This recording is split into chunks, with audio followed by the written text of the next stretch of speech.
वालेकुम dear student, क्या हाल चाल है आप सब लोगों की। उम्मीद है कि आप बिल्कुल ठीक ठाक होंगे, खुशबाश होंगे। अच्छा जी, आज का जो हमारा टॉपिक है वो है इंटर्नशिप का। ठीक है जी। तो बहुत सारे क्वेश्चंस आ रहे थे कि मतलब इंटर्नशिप कैसे करनी है, कहाँ करनी है, कब करनी है, ये वो सारा कुछ, बहुत सारे क्वेश्चंस थे मेरे स्टूडेंट्स के।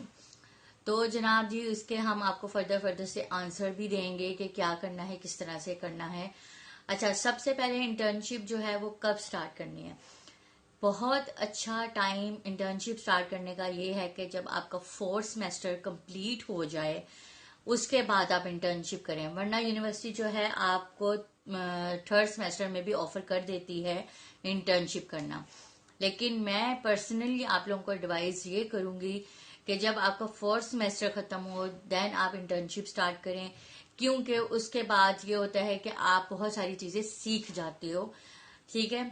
जैसे कि एग्जाम्पल के तौर पे क्लासिफिकेशन या कैटलॉगिंग का सब्जेक्ट आपका फोर्थ सेमेस्टर में आता है, तो जब तक आप थोड़ा सा उसको पढ़ नहीं लेते, आपको पता नहीं चल जाता कि क्लासिफिकेशन में क्या बयान किया गया है, कैटलॉगिंग के रूल्स क्या हैं, आप प्रैक्टिकली उन चीजों को नहीं कर पाते हैं।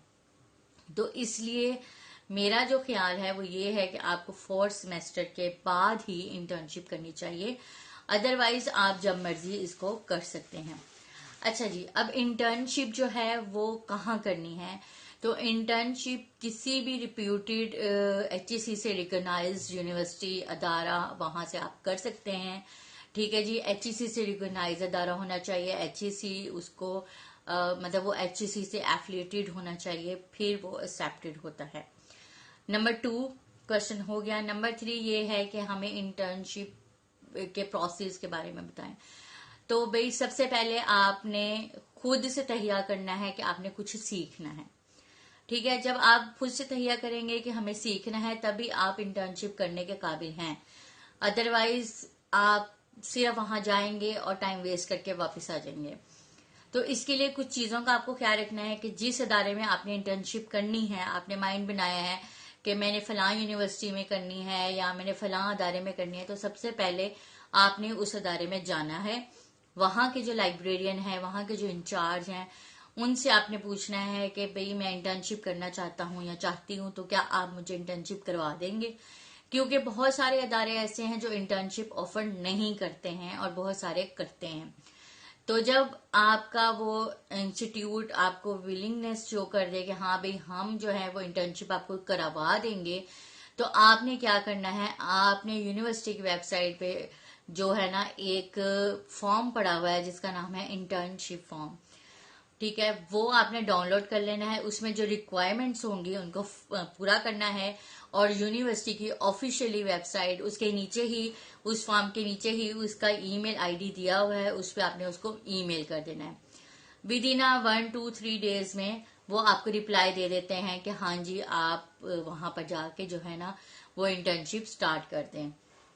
अच्छा जी, नेक्स्ट स्टेप आपका क्या है कि आपने वो लेटर लेना है, वो थ्रू आपको ईमेल भेज देंगे, तो आपने वो ईमेल जाके मुतल्लिका लाइब्रेरियन को या इंचार्ज को दिखा देना है।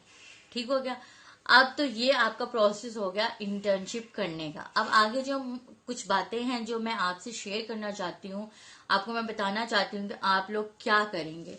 अच्छा जी, जब आपने इंटर्नशिप पे जाना है तो उसके बाद आपने सबसे पहले अपने साथ कुछ चीजों का ख्याल रखना है कि मतलब आपने अपने साथ जो है वो पानी की बोतल, नोटपैड, नोटबुक, एक अदद पेंसिल वो लेके जानी है। ठीक है। अब देखें, कोई भी लाइब्रेरियन जो होगा ना वो आपको खुद से कुछ नहीं सिखाएगा, क्योंकि वो देखना चाहता है कि जो स्टूडेंट हमारे पास आया है क्या वो इंटरेस्टेड है इंटर्नशिप के लिए या वो जस्ट टाइम वेस्ट करने के लिए आया है। तो आपने अपनी नोटबुक और अपना पेन साथ में रखना है, वाटर बोतल आपने साथ में रखनी है, और उसके बाद आपने पहले दिन जो काम करना है, पहले दिन आपने इंट्रोडक्शन करवाना है अपना और लाइब्रेरी का इंट्रोडक्शन लेना है, और आपने लाइब्रेरी को विजिट करना है। आपने देखना है कि इनकी लाइब्रेरी की रेंज क्या है, कैसी लाइब्रेरी है।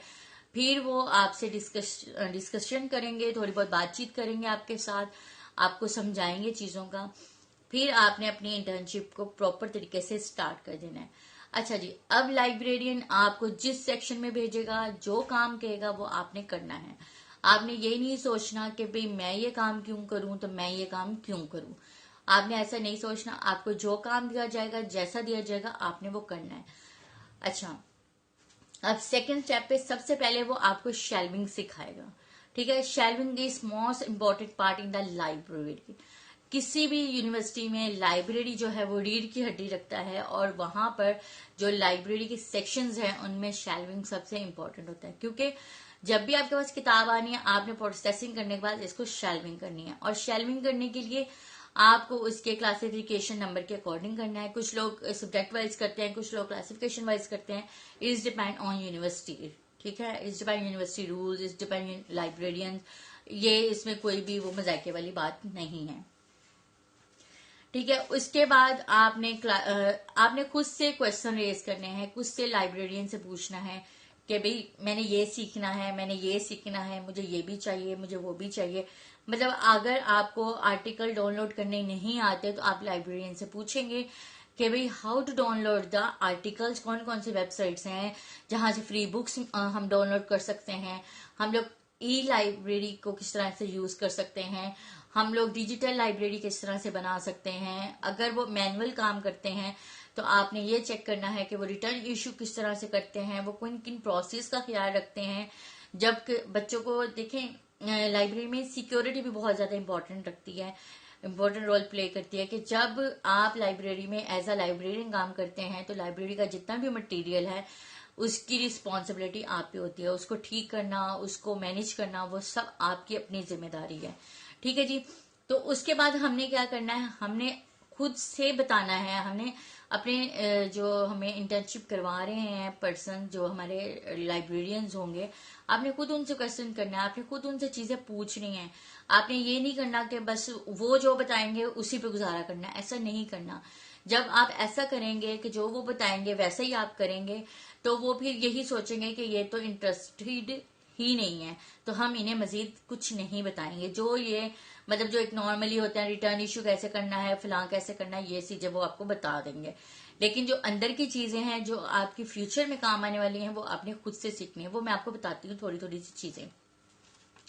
सबसे पहले आपने देखना है कि वो लाइब्रेरी जो है वो ऑटोमेशन है, मतलब वो कोई सॉफ्टवेयर यूज कर रही है या वो मैनुअली काम कर रही है। अगर सॉफ्टवेयर यूज कर रही है तो आप इंटरेस्ट शो करें कि आप उस सॉफ्टवेयर में काम करना चाह रहे हैं, आप सीखना चाह रहे हैं उस सॉफ्टवेयर को।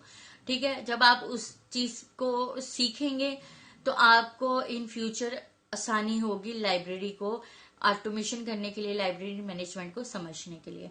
ठीक है जी। उसके बाद आपने क्या करना है कि जब भी आप कोई चीज नहीं सीखें उसको अपने नोट्स में शामिल कर लें, उसको आप लिख लें। ठीक है, उसके बाद आपने उनसे क्लासिफिकेशन सीखनी है। अब देखें, जब हम लोग ना पढ़ रहे होते हैं ना क्लासिफिकेशन, तो वो बहुत मुश्किल लगती है। लेकिन जब हम थ्योरेटिकल में आते हैं, हम उसकी प्रैक्टिस कर रहे होते हैं, थ्योरेटिकल चीजें थोड़ी मुश्किल होती हैं, ठीक है ना, और प्रैक्टिकल चीजें थोड़ी इजी हो जाती हैं, क्योंकि हमने थ्योरी बस पढ़नी होती है, हमें समझ नहीं आ रहा होता कि इसको किस तरह से नंबर लगाना है, इसको कैसे नंबर लगाना है। लेकिन जब आप थोड़ा इसको प्रैक्टिकली साइड पे ले जाते हो, आप कुछ हफ्ते उस पर काम करते हो, तो फिर आपको समझ में आना शुरू हो जाता है कि अच्छा मतलब क्लासिफिकेशन नंबर कैसे लगाना है और हमने जी कार्ड कैसे बनाने हैं। ठीक है, इसी तरह ही हमारे जो कैटलॉग कार्ड हैं उनकी सिचुएशन होती है कि जब हम पढ़ रहे होते हैं तो हमें समझ में नहीं आ रहा होता कि फर्स्ट एडिशन क्या है, सेकंड में क्या आना है, थर्ड कैसे करना है, फोर्थ कैसे करना है। लेकिन जब आप पढ़ के जाते हैं और उसके बाद आप प्रैक्टिकली उसको कार्ड को बना रहे होते हैं तो आपको बहुत सारी चीजें क्लियर हो जाती हैं। ठीक है, तो आई होप कि इस वीडियो में आपको बहुत सारी चीजें क्लियर होगी।